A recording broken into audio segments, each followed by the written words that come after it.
ओम श्री परमात्मने नमः।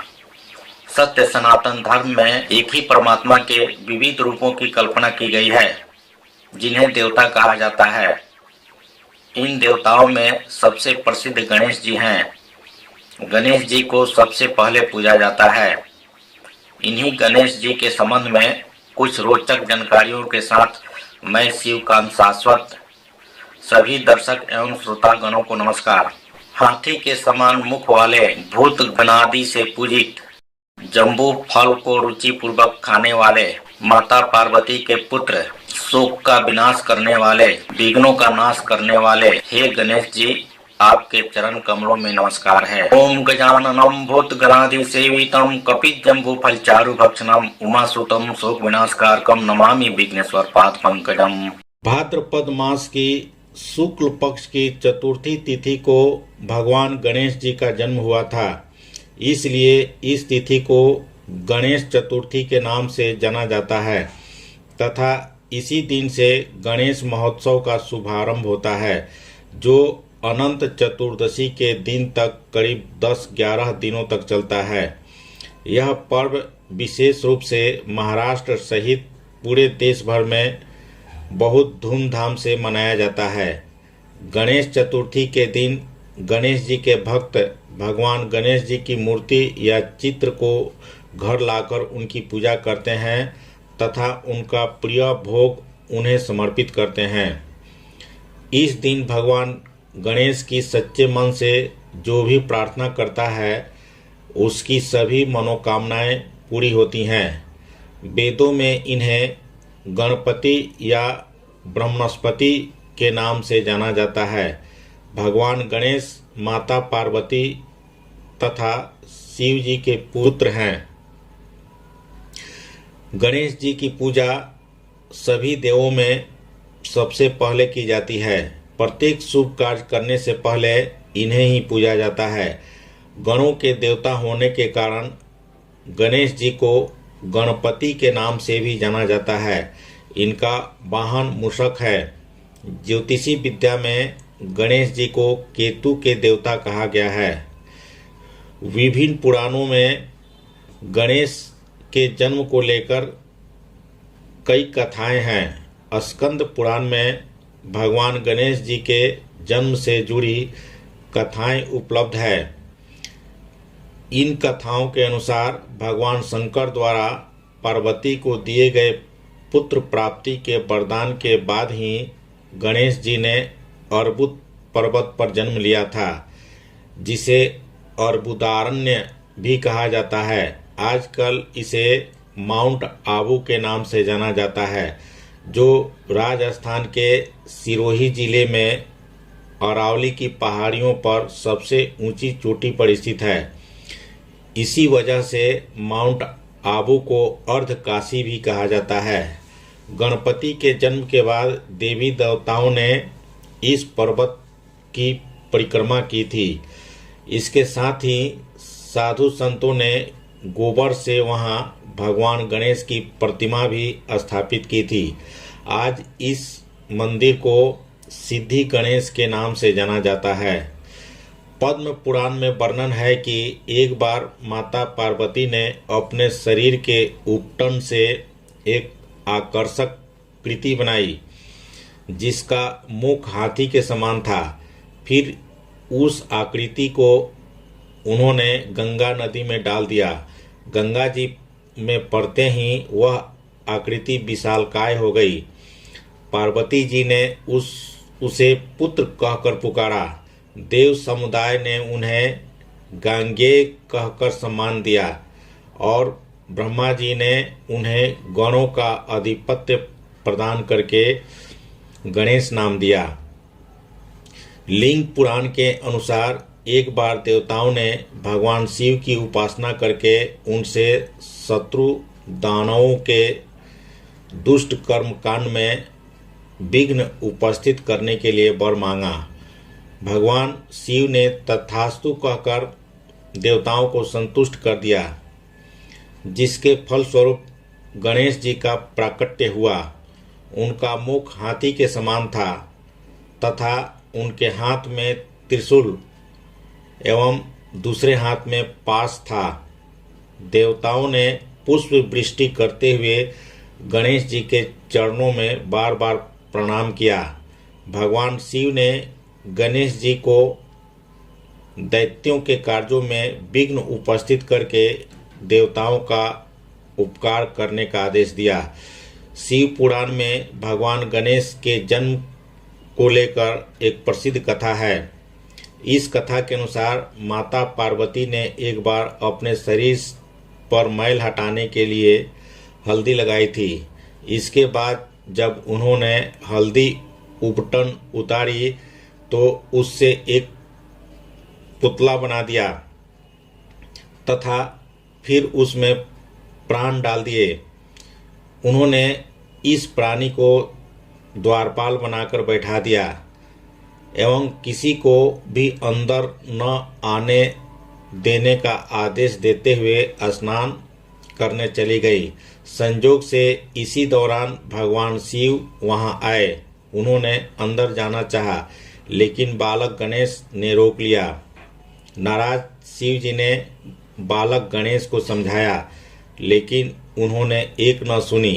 क्रोधित शिव जी ने त्रिशूल से गणेश का सिर काट दिया। पार्वती को जब पता चला कि शिव ने गणेश का सिर काट दिया है तो वे कुपित हुईं। तब भगवान शिव ने गरुड़ जी से कहा कि उत्तर दिशा की तरफ जाओ और जो भी माँ अपने बच्चे की तरफ से पीठ करके सोई हो उस बच्चे का सिर ले आना। तब गरुड़ जी को हाथी के बच्चे का सिर दिखाई दिया और वह उसे ले जाकर शिव जी को दे दिया। पार्वती जी की नाराजगी दूर करने के लिए शिव जी ने गणेश के धड़ पर हाथी का मस्तक लगाकर जीवन दान दे दिया तथा उन्हें सभी सामर्थ्य और शक्तियां प्रदान करते हुए प्रथम पूज्य एवं गणों के देव बनाया। इस तरह भगवान गणपति का जन्म हुआ। हमारे प्राचीन ऋषि इतने प्रखर बुद्धिशाली थे कि उन्होंने अपने ज्ञान को शब्दों के बजाय इन प्रतीकों के रूप में दर्शाया, क्योंकि शब्द तो समय के साथ बदल जाते हैं लेकिन प्रतीक कभी नहीं बदलते। गणेश जी इसी के प्रतीक हैं। जब भी हम उस सर्वव्यापी परमात्मा का ध्यान करें तो हमें इन गहरे प्रतीकों को अपने मन में धारण करना चाहिए।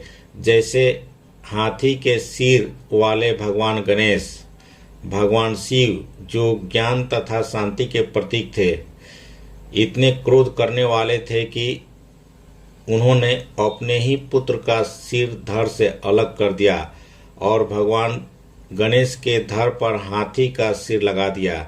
इसका अर्थ यह है कि अज्ञान जो मस्तिष्क का गुण है वह ज्ञान को नहीं पहचानता, तब ज्ञान को अज्ञान से जीतना ही चाहिए। पार्वती जी सात्विक ऊर्जा का प्रतीक है। उनके मैल होने का अर्थ यह है कि कोई भी सात्विक व्यक्ति राजसिक हो सकता है, उसमें आसक्ति हो सकती है तथा ज्ञान से विचलित हो सकता है। मैल अज्ञान का प्रतीक है तथा भगवान शिव सर्वोच्च सरलता, शांति तथा ज्ञान के प्रतीक है। जब मैल से उत्पन्न गणेश जी अर्थात अज्ञान ने भगवान शिव अर्थात ज्ञान का मार्ग रोका, तब इसी बात को दर्शाने के लिए शिव अर्थात ज्ञान ने गणेश जी अर्थात अज्ञान के सिर को काट दिया था। भगवान गणेश के धड़ पर हाथी का सिर लगा दिया, अर्थात अज्ञान रूपी छोटे सिर के स्थान पर ज्ञान रूपी बड़े हाथी का सिर लगा दिया। यहाँ हाथी का विशालकाय सिर बुद्धि और ज्ञान का सूचक है। हाथी कभी भी अवरोधों से बचकर नहीं निकलते, न ही वे उनसे रुकते हैं, वे केवल उन्हें अपने मार्ग से हटा देते हैं तथा आगे बढ़ते हैं। यह सहजता का प्रतीक है। इसलिए जब हम भगवान गणेश की पूजा करते हैं तो हमारे भीतर ये सभी गुण जागृत हो जाते हैं और हम ये गुण ले लेते हैं। और उसी समय यह भी याद रखें कि गणेश जी हमारे भीतर ही हैं। यही वह ज्ञान है जिसके साथ हमें गणेश चतुर्थी मनानी चाहिए। गणेश जी एक दंत है जिसका अर्थ है एकाग्रता। गणेश जी का बड़ा पेट उदारता और संपूर्ण स्वीकार को दर्शाता है। वे अपने हाथ में जो भी लिए हुए हैं उन सबका भी कुछ अर्थ है। वे अपने हाथों में अंकुश लिए हैं जिसका अर्थ है जागृत होना, तथा अपने हाथों में पास लिए हैं जिसका अर्थ है नियंत्रण। जागृति के साथ बहुत सी ऊर्जा उत्पन्न होती है और बिना किसी नियंत्रण के उससे व्याकुलता हो सकती है। गणेश जी का ऊपर उठा हुआ हाथ रक्षा का प्रतीक है, अर्थात घबराओ मत, मैं तुम्हारे साथ हूँ। तथा उनका झुका हुआ हाथ जिसमें हथेली बाहर की ओर है उसका अर्थ है अनंत दान। गणेश जी हाथी के सिर वाले भगवान एक चूहे जैसे छोटे वाहन पर चलते हैं। इसका रहस्य यह है कि एक चूहा उन रस्सियों को काटकर अलग कर देता है जो हमें बांधती है। चूहा उस मंत्र के समान है जो अज्ञान की परतों को पूरी तरह काट सकता है और उस परम ज्ञान को प्रत्यक्ष कर देता है जिसके भगवान गणेश प्रतीक है। एक पौराणिक कथा के अनुसार अपने शरीर की आकृति के कारण गणेश जी काफ़ी परेशान रहते थे, लेकिन गणेश जी को देख तुलसी जी मोहित हो गईं। उन्हीं गणेश जी से विवाह का प्रस्ताव उन्होंने रख दिया, लेकिन गणेश जी ने इस प्रस्ताव को स्वीकार नहीं किया। उन्होंने कहा वे ब्रह्मचारी हैं। इस बात पर तुलसी जी नाराज हो गई तथा गणेश जी को दो विवाह होने का श्राप दिया। एक अन्य पौराणिक कथा के अनुसार जब शरीर की आकृति के कारण गणेश जी के विवाह में देरी होने लगी तथा कोई भी उनके साथ विवाह करने को तैयार नहीं था, तब वे क्रोधित होकर देवताओं की शादी में बाधा डालने लगे। गणेश जी के इस कार्य से देवगण दुखी हो गए। तब सभी देवता ब्रह्मा जी के पास गए। तब ब्रह्मा जी ने अपनी दो मानस पुत्रियां रिद्धि तथा सिद्धि को गणेश जी के पास भेजा। रिद्धि और सिद्धि गणेश जी को शिक्षित करने लगी। जब भी गणेश जी के पास शादी की खबर आती, रिद्धि तथा सिद्धि उनका ध्यान भटका देती। इस प्रकार से देवताओं के विवाह बिना विघ्न के संपन्न होने लगे। इससे गणेश जी को और क्रोध आता। एक दिन ब्रह्मा जी ने गणेश जी के सामने रिद्धि सिद्धि से विवाह का प्रस्ताव रखा, जिसे भगवान गणेश ने स्वीकार कर लिया। इस प्रकार से भगवान गणेश के साथ रिद्धि और सिद्धि का विवाह संपन्न हुआ। बताया जाता है कि उनके दो पुत्र भी हुए जिनका नाम शुभ और लाभ है। एक दूसरे पौराणिक कथा के अनुसार एक बार सभी देवताओं में इस बात को लेकर झगड़ा हुआ कि सबसे पहले किस देवता की पूजा हो। हर कोई खुद को सर्वश्रेष्ठ बताने लगे। इसी समय नारद जी प्रकट हुए तथा उन्होंने सभी देवताओं को भगवान शिव से इस प्रश्न का जवाब मांगने का सुझाव दिया। सभी देवता भगवान शिव के पास गए और अपना पक्ष रखने लगे। इस झगड़े को सुलझाने के लिए भगवान शिव ने एक योजना बनाई तथा प्रतियोगिता का आयोजन किया। शिव जी ने कहा, जो भी देवता इस पूरे ब्रह्मांड का चक्कर लगाकर सर्वप्रथम मेरे पास पहुंचेगा वही विजयी होगा और उसे ही सर्वप्रथम पूजनीय माना जाएगा। ये बात सुनकर सभी देवता अपने अपने वाहनों पर बैठकर ब्रह्मांड के चक्कर लगाने निकल गए। गणेश जी ने भी इस प्रतियोगिता में हिस्सा लिया। जब सभी देवता ब्रह्मांड का चक्कर लगा रहे थे, तभी गणेश जी ने अपनी सूझबूझ से माता पिता शिव पार्वती के साथ चक्कर लगा लिए। सभी देवगण जब ब्रह्मांड का चक्कर लगाकर भगवान शिव पार्वती के पास पहुँचे, तब तक गणेश जी को प्रतियोगिता का विजयी घोषित कर दिया गया था। इस बात को सुनकर सभी देवता और गणेश जी के भाई कार्तिक अचंभित हुए। सब ने कारण जानना चाहा। इस पर भगवान शिव ने सभी को बताया कि इस संसार में माता पिता को समस्त ब्रह्मांड एवं लोक में सर्वोच्च स्थान दिया गया है। माता के चरणों में ही समस्त संसार का वास होता है। इसी वजह से गणेश जी ने अपने माता पिता के ही चक्कर लगाए और इस प्रतियोगिता में विजयी हुए। तभी से गणेश जी को सर्वप्रथम पूज्य माना जाने लगा। इस प्रकार विभिन्न पुराणों में भगवान गणेश के जन्म तथा विवाह को लेकर कई कथाएं हैं। ऐसे ही कुछ लोग कहते हैं कि भगवान गणेश माता पार्वती तथा भगवान शिव जी के पुत्र हैं। तो शिव पार्वती ने ब्रह्मवेता मुनियों के निर्देश पर विवाह के समय गणेश जी का पूजन कैसे किया। मुनि अनुशासन गणपति ही पूजेहु शंभु भवानी, कोउ सुनि संशय करे, जनी सुर अनादि जिय जानी।